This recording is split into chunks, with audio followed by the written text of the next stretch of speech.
Come, have a seat in the Skald circle and hear the tale of the Daughter of the Skies, as told by Mynogan. Before we begin our tale, did you know that we release new stories for free every week on Wednesdays?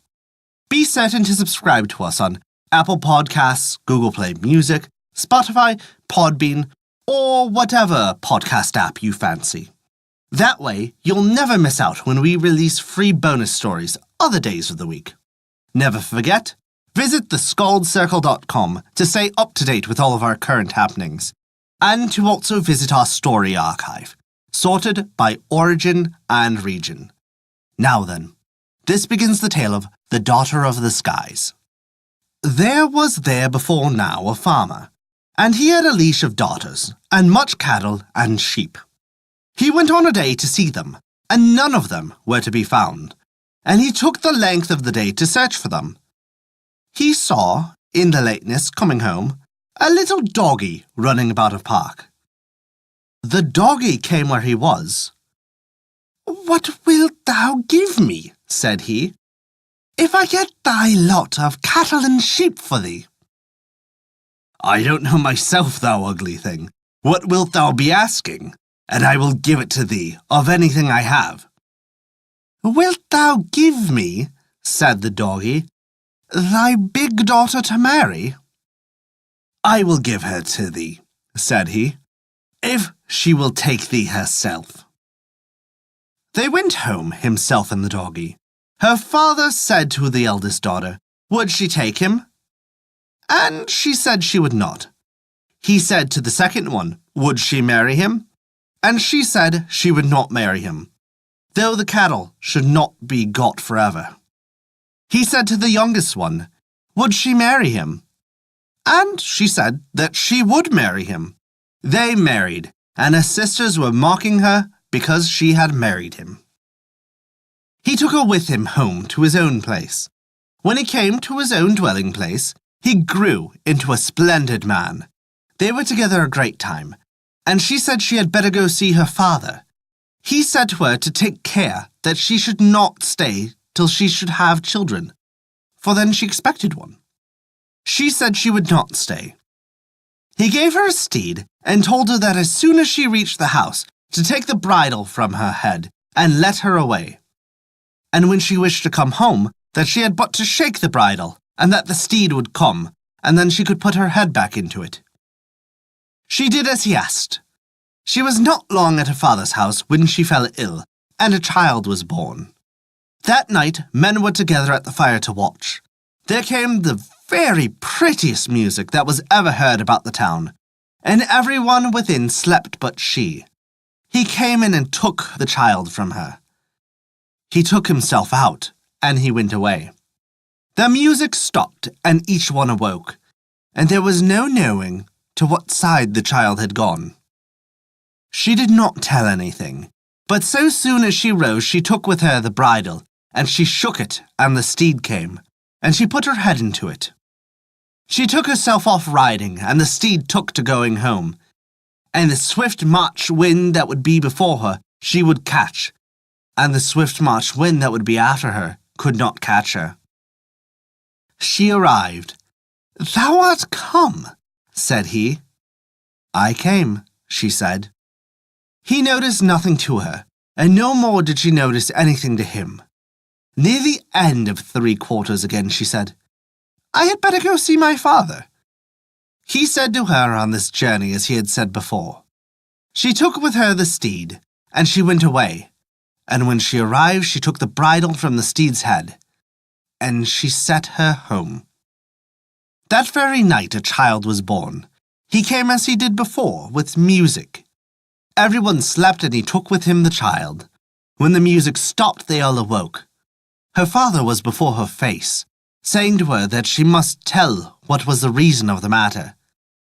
She would not tell anything. When she grew well and she rose, she took with her the bridle. She shook it, and the steed came and put her head into it. She took herself away home. When she arrived, he said, "Thou art come." "I came," she said. He noticed nothing to her. No more did she notice anything to him. Again, at the end of 3/4, she said, "I had better go see my father." "Do," he said, "but take care thou dost not as thou did on the other 2 journeys."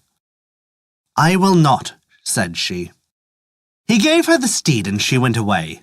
She reached her father's house, and that very night a child was born. The music came as was usual, and the child was taken away.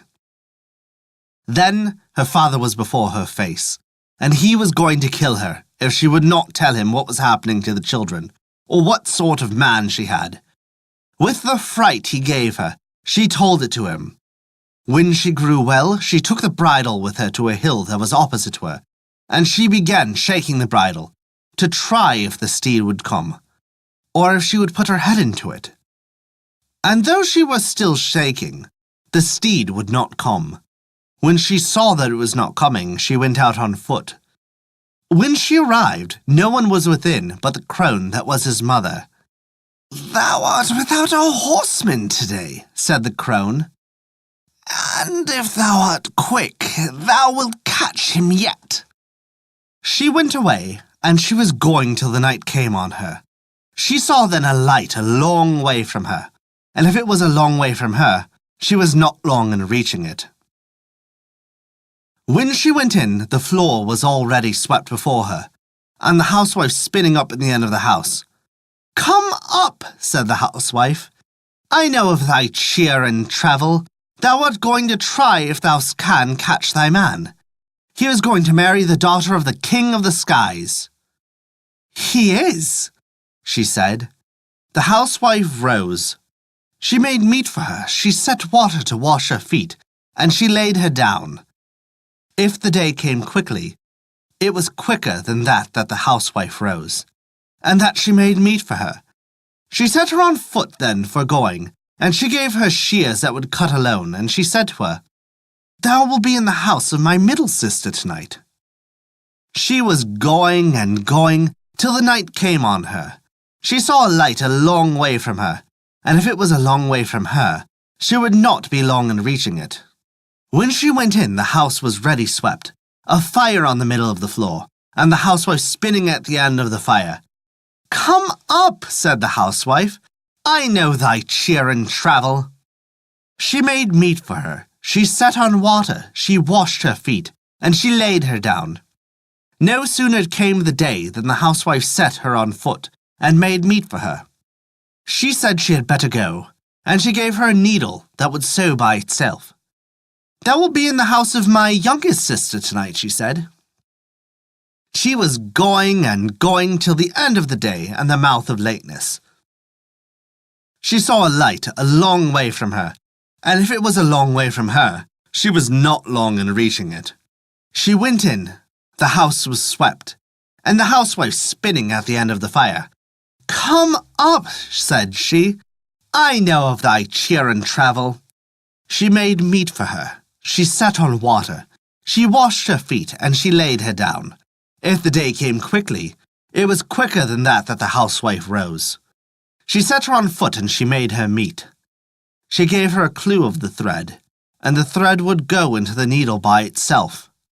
And as the shears would cut, the needle would sew, and the thread would keep up with them. "Thou wilt be in the town tonight." She reached the town about evening, and she went into the house of the king's henwife to lay down her weariness, and she was warming herself at the fire. She said to the crone to give her work, that she would rather be working than still. "No man is doing a turn in this town today," said the henwife. "The king's daughter has a wedding. Give me cloth to sew, or a shirt that will keep my hands going." She gave her shirts to make. She took the shears from her pocket and she set out to work. She set the needle to work after it. As the shears would cut, the needle would sew, and the thread would go into the needle by itself. One of the king's servant maids came in. She was looking at her, and it caused her great wonder how she made the shears and the needle work by themselves. She went home and she told the king's daughter that one was in the house of the henwife, and that she had shears and a needle that could work by themselves. "If there is," said the king's daughter, "go thou over in the morning and say to her, I what will she take for the shears." In the morning she went over, and she said to her that the king's daughter was asking what she would take for the shears. "Nothing I asked," said she, "but leave to lie where she lay last night." "Go thou over," said the king's daughter, "and say to her that she will get that." She gave the shears to the king's daughter, and when they were going to lie down, the king's daughter gave him a sleep drink, so that he might not wake. He did not wake the length of the night, and no sooner came the day than the king's daughter came where she was, and set her on foot and put her out. On the morrow she was working with a needle and cutting with other shears. The king's daughter sent the maidservant over, and she asked, what would she take for the needle? She said she would not take anything, but leave to lie where she lay last night. The maidservant told this to the king's daughter.